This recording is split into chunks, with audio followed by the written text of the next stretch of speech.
Hello, friends. I woke up and I was thinking about pride for some reason. And in my previous live, I shared with you how recently I dealt with three people that were less emotionally mature than I thought. And uh, the biggest hurdle was actually pride and the inability of their own ego to accept certain truths and deal with their shadow. Uh, so when I deconstructed it, I realized what's happening. So, for example, when we have healthy pride because we have accomplished a certain thing,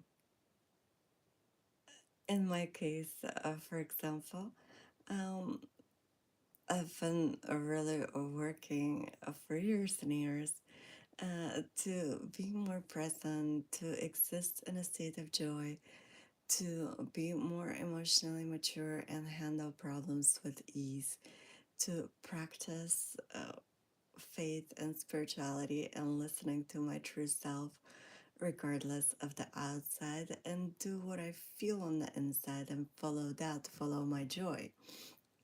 Uh, and lately, it's all been coming together beautifully.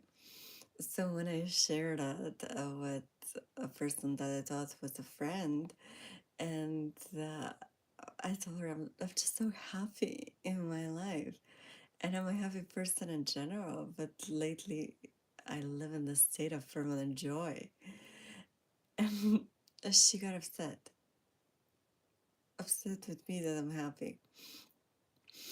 So what happens psychologically is that when a person still lives in comparison and competition, when you share something that is a personal achievement for you and something that you enjoy and something that you're proud of, uh, which in my case is just being happy with my life, like really happy with my life, um, that I've created for myself.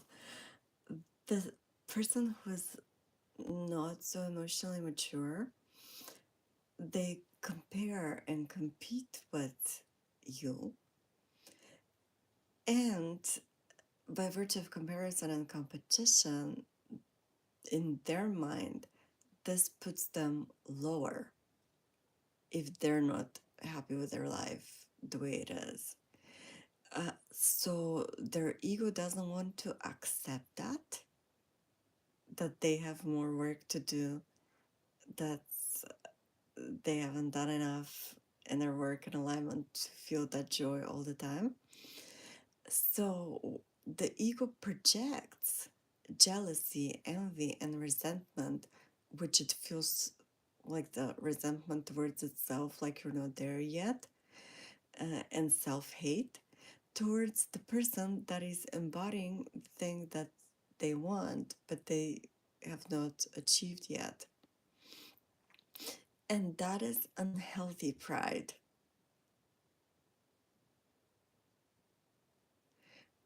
That projection, because, like, in order for them to have a good self image of themselves, they have to deny their own self hate that they cannot deal with. And it's that inferiority, superiority, like bouncing up and down. So it's like the ego's idea is, well, I'm actually superior than you. And now you're coming to me and saying that you're really happy and whatever, and you have something that I don't. And that does not align with my idea of superiority. So I go into inferiority, but I don't want to be in inferiority. And instead of bridging the gap between the two and recognizing I still have more work to do and I'm inspired by your achievement and I'm going to work on myself more, and, like having that comparison and competition with self, that comparison and competition is externalized onto another person, and the self hate is projected onto the other person embodying that thing because the ego is too fragile to deal with it. Oh, I actually just understood this for myself the depth of the psychological mechanism, and now when I'm expressing it, it's actually funny to me that the ego is so basic. Yeah. And wow, yeah. So this is how those people work. Uh, and then, in order for us to use that, right, a good method to test like who has growth mindset and who actually comes from love and who actually wants the best for us and is emotionally mature and healthy person to keep around is to watch how a person reacts when we deliver good news to them. And especially when it's something that the other person wants. Let's say, like you're both self employed and you want your writing career to succeed. And then your writing career takes off. Can the other person handle it? Can they still support and encourage and cheer you on? Or do they feel threatened by your success? And if a person feels threatened by the success of another, this means that they do not live in unity consciousness yet, but they live in survival, fear, comparison, competition, and lack. And only when we live in lack, the success of another person means that we cannot be successful, or if they have it, we cannot have it because there is not enough to go around. Whereas a person who lives in unity consciousness and who does not compare and compete with other people, but who's only inspired by other people's achievements, will know that if you succeeded, it means that I can succeed too. And by celebrating your success and rejoicing in it, uh, I only draw it nearer towards myself.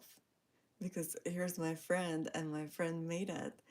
And this means that if it's possible for them, it's possible for me too. And of course, I'm going to celebrate them.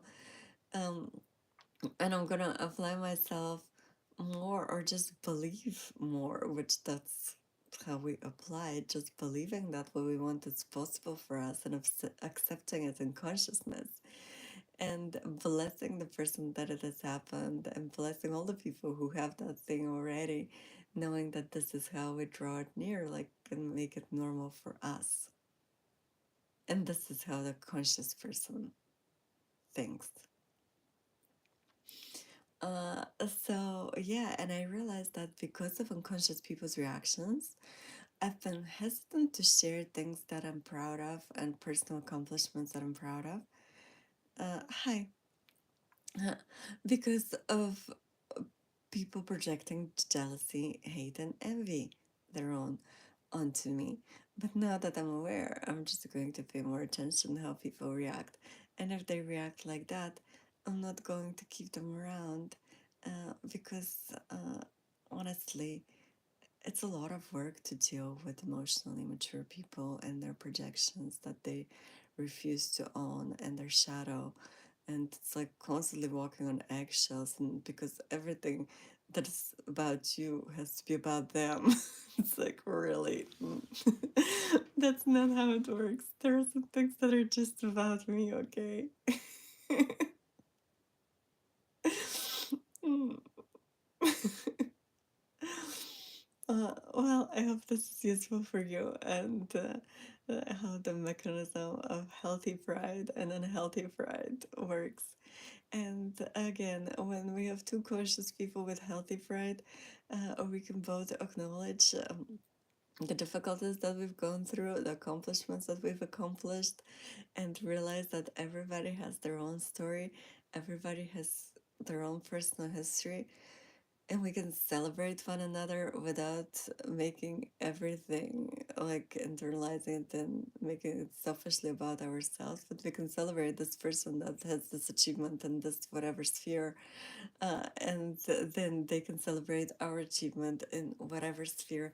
And again, I'm not talking just about external achievements, but I'm talking about internal achievements like inner peace, like joy, like the ability to feel good in one's body and home, and embracing one's shadow, and really coming into this self mastery and alignment, and being able to follow through with goals, and being able to really love oneself, so we don't self sabotage, and being able to face whatever self hate we have and transform it through love and kindness, and really utilize all of our resources to propel us in the life that we desire and the directions of our dreams, instead of sabotages, and ending that inner war inside, and instead using our wholeness to make us realize our holiness.